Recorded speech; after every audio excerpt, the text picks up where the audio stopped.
Hey y'all, Shelley here with another tip for hospice nurses. Tuesday I talked about some things to think about when we're taking care of patients with Parkinson's disease. So I thought today I would talk about how we document on these patients.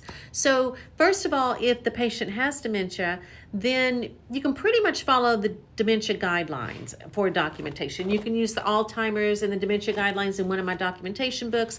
That's pretty much going to give a good illustration of your patient. Just remember here that we always do negative first.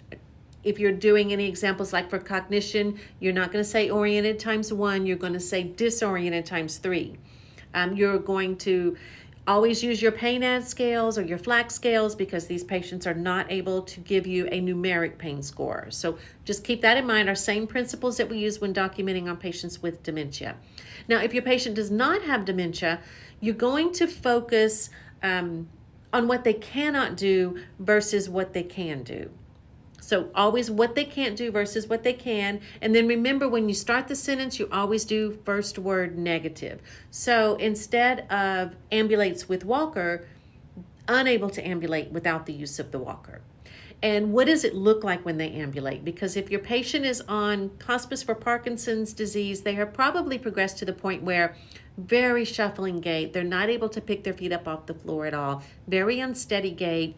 They need maximum assistance just to stand up from the chair. What else are they not able to do? They're not able to possibly feed themselves because of the tremors, or unable to feed self without adaptive devices that will help with that.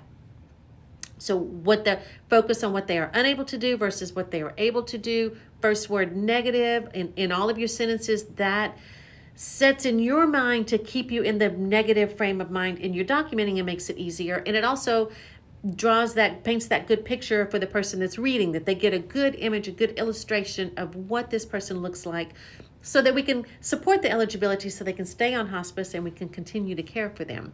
So I hope this tip was helpful. If you have any tips that would be helpful for hospice nurses, please let me know. I'd love to share them here. And remember, together we can change our world.